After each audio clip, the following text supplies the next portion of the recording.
Welcome back all of you. Part number 2, 12th geography, chapter first. तो यहाँ पे बेटा हमारी कहानी शुरू होती है नेचर ऑफ ह्यूमन ज्योग्राफी कि एक्चुअल में सीन क्या है, कैसा है नेचर, कैसा है आपका, किसका, ह्यूमन ज्योग्राफी का। तो थोड़ा सा बेसिक है बस यार, इसको इतना खास हम लोग इंपॉर्टेंस देंगे नहीं, बट स्टिल नॉलेज के लिए पढ़ा रहा हूँ मैं आपको। आगे जो कंसेप्ट है वो बहुत ज़्यादा इंपॉर्टेंट है बेटा आपके लिए। It studies the internship between physical environment and socio culture created by human beings. ठीक है, ये क्या है, नेचर मतलब क्या है कि ये जो रिश्ता है फिजिकल एनवायरनमेंट का और सोशल कल्चर आपका ह्यूमन बींग्स का, वो उसको पढ़ता है, एक तरह से स्टडी उसकी है through mutual interaction with each other, कि ये दोनों आपस में लिंक कैसे हैं, फिजिकल एनवायरनमेंट एंड ये आपस में लिंक कैसे है बेटा, ये इसका नेचर होता है, इसको पढ़ना है आपको। Though physical environment has been modified by human beings, it has also been impacted by humans। आप सभी जानते हैं कि देखो मॉडिफिकेशन तो हुई है, पहले का ज़माना अलग था, पहले का एनवायरनमेंट अलग था, लेकिन अब का जो ज़माना आपकी चीज़ें हैं वो बेटा आपकी काफ़ी अलग हो चुकी हैं।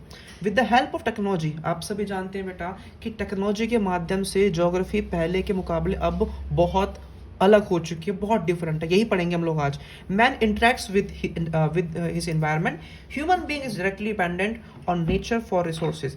ठीक है भाई, आज की बात हो या पहले की बात हो, इंसान तो जो ह्यूमन बीइंग जो है बेटा वो तो रिसोर्सेज के लिए नेचर पर डिपेंड था ही, जो उसको बचा रहे हैं, चाहे आज का आपका पेट्रोल हो, चाहे वो आपका आज का, चाहे आप क्रूड ऑयल ले लो, हर चीज़ जो है वो हम लोग नेचर पर ही डिपेंड रहते हैं। ठीक है, next point, technology indicates the cultural development of a society, all that we today have been produced only after understanding the laws of nature। अब देखो बेटा, ऐसा नहीं हुआ था क्या, ऐसा बिल्कुल भी नहीं हुआ था कि भैया हम लोगों ने टेक्नोलॉजी निकाल दी और कुछ हो रहा, नहीं। सबसे पहले बेटा हम लोगों ने नेचर को स्टडी किया है, हम लोगों ने बेटा नेचर के लॉस पढ़े हैं कि किस तरीके, क्या करने से क्या, किस तरह से मतलब सिस्टमेटिक वे से काम होता है। अब ये एक तरह से जो है बेटा वो इसका नेचर है जो बेटा हमको पढ़ना है। ठीक है, अब सबसे मेन कंसेप्ट जो है आपका वो हम पढ़ने वाले हैं। इस कंसेप्ट को बेटा मैंने डिवाइड किसमें किया बेटा, आपका देन और नाउ में। देन मतलब ये जो कंसेप्ट है इसको मैं बोलता हूं देन,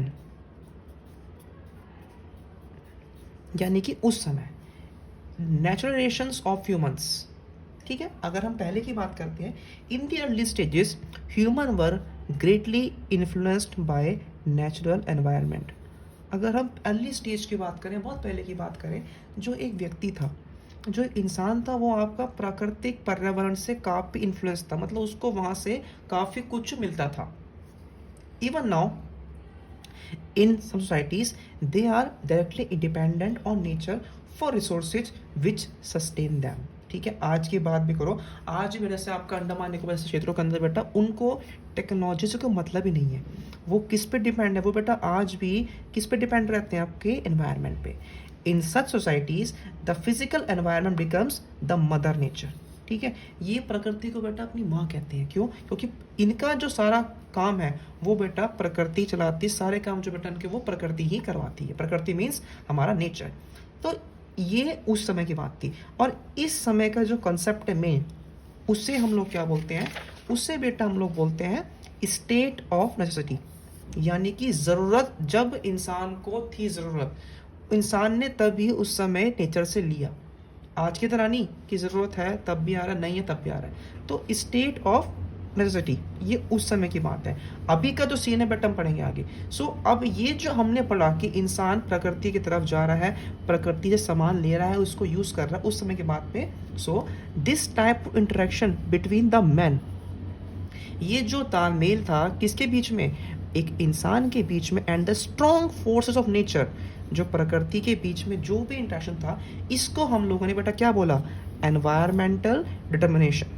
क्या बेटा बोला हम लोगों ने इसको, एनवायरमेंटल डिटर्मिनेशन, यानी कि इंसान जो है, इंसान को कौन कर रहा है कंट्रोल, इंसान को बेटा नेचर कर रही है कंट्रोल। ठीक है, इंसान नेचर के अकॉर्डिंग चल रहा है, जो प्रकृति दे रही है उसी में वो खुश है, प्रकृति में वो अपने अकॉर्डिंग मॉडिफिकेशन नहीं कर रहा है। ये कब की बात है, ये बेटा बात है उस समय की, यानी कि अर्ली स्टेज की इंसान की। ठीक है, next point, where humans are naturalized and listen to the dictates of nature and dependent on it for survival. जीने के लिए जब इंसान किस पे डिपेंड था, आपका नेचर पे। उस टाइम को, उस पीरियड को बेटा हम लोगों ने क्या बोला, एनवायरमेंटल डिटर्मिनेशन, क्योंकि at that time it was the state of necessity, यानी ज़रूरत थी हमको। तो ये तो बेटा आपने जो पढ़ा नेचुरलाइजेशन ऑफ ह्यूमंस, ये मतलब उस समय की बात है। आज की बात हम करते हैं अगर, कि जो हम लोगों ने आपने देखा होगा कि जो 17th सेंचुरी के बाद जो बदलाव हुए उसे क्या बोलते हैं, इसको बोलते हैं हम लोग humanisation of nature, humanisation of nature. इसको मैंने जो नाम दिया, क्या बोलते हैं उसको, उसका नाम है आपका नाउ। अभी अब सीन क्या है, अब सीन बिल्कुल हो चुका है चेंज, अब उल्टा सीन है भाई। इंसान ने एनवायरनमेंट को पढ़ा, समझा, परखा उसको और बदलाव करना चाहा उसके अंदर। क्या कह रहे हैं देखो, कि people began to understand their environment and forces of nature with passage of time. ठीक है, जिस तरीके से टाइम बदला, वक्त बदला, इंसान ने एनवायरनमेंट को समझा और नेचर को उसके साथ में तालमेल उसने बैठाना शुरू किया। With social and culture development, देखो जो उसने सामाजिक और कल्चर विकास किया, humans develop better and more efficient technology. ठीक है, इंसान ने परखा कि ये जो टेक्निक है, उस टेक्नोलॉजी को किस तरीके से इस्तेमाल किया जाए, और रिजल्ट आपके सामने ही है आज की डेट में यार। हर एक चीज़ जो पॉसिबल है टेक्नोलॉजी के माध्यम से नेचर से निकलने की, वो निकल रही है, वो हो रहा है उसका इस्तेमाल। और इसको we can say its exploitation, ये हम कर रहे हैं शोषण प्रकृति का। ठीक है, अब ऐसा जो भी सीन हुआ वो क्यों हुआ, इट इज़ बिकॉज ये जो पीरियड था इसमें था स्टेट ऑफ फ्रीडम। इंसान काम करना सीख गया था, इंसान को सब कुछ पता लग गया था कि भैया अब इस तरीके से इस चीज़ को मैं एक्स्ट्रा एक्सेस कर सकता हूँ। ठीक है, सो ये जो पूरा सीन हुआ इसको पढ़ने हम लोग, तो इंसान ने अब नए रास्ते बनाए। They create new possibilities with the environment. Nature provides opportunities and humans avail of these opportunities, it is called possibilism. ये जो पूरा प्रकृति ने एक मौका दिया, इंसान ने उस मौके को उठाया फ़ायदा, और टेक्नोलॉजी के माध्यम से उस मौके को उसने बुनाया मीन्स कि उसने उसको यूज़ किया। और ये जो चीज़ थी इसको बेटा क्या बोला गया, पॉसिबिलिज्म। और ये पॉसिबल क्यों हुई, because of state of freedom, क्योंकि यहाँ पे एक व्यक्ति को थी आज़ादी। ठीक, अब ये सब जो आइडिया आया, ये कैसे कैसे आया, ये सिंपल सी बात थी बेटा। इंसान को पता लग गया था कि भैया इंसान, आप सभी जानते लालची है, लालची है और भूखा भी है। तो उसको शुरू से ही होड़ थी आगे बढ़ने की, और वो इतना आगे बढ़ गया कि उसने प्रकृति को पूरा उसने उसका नाश कर दिया है। ठीक है, अब नेक्स्ट हम लोग आते हैं जरा इसी के पॉइंट पे, इसके जरा पढ़ेंगे example. Nature gives an opportunity and man sustain it. In this way gradually humanization of nature takes place and imprints of human activities become visible. आप सभी जानते हैं, मुझे कोई ज़रूरत नहीं है बेटा आपको एक्सप्लेन करने की। अभी आप सभी जानते हैं कोरोना वायरस चल रहा है, और पिछले कुछ दिनों में, आज से अगर आप 60 डेज पहले देखते हैं, रिवर गंगा को देखते हैं, ठीक है, और अगर उनके दर्शन अब देखते हैं, तो उसमें ज़मीन आसमान का फ़र्क है। ठीक है ना, इंसान कितना पापी है, इंसान ने क्या कर रखा है वो आप सभी की नज़रों में है। पोल्यूशन से लेके हर एक चीज़ तक, चाहे वो आपका पोल्यूशन वाटर हो, चाहे एयर हो, चाहे वो आपका नॉइस पोल्यूशन हो। ठीक है, तो ये सब जो भी हमने पढ़ा अभी, ये था आपका पॉसिबिलिज्म।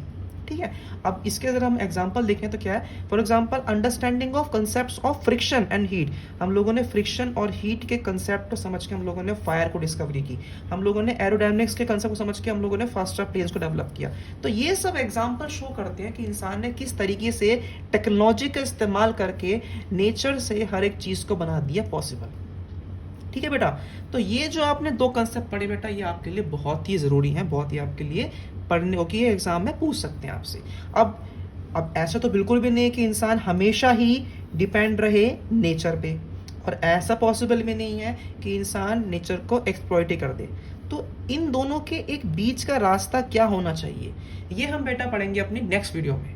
ठीक है, इसके बीच का रास्ता भी आया था एक, जो आपका एनवायरमेंटलिज्म का था, और जो ये पॉसिबिलिज्म है, इनके बीच का रास्ता भी है एक, वो हम पढ़ने वाले हैं। तो बेटा मिलते हैं आपसे हमारी नेक्स्ट वीडियो में।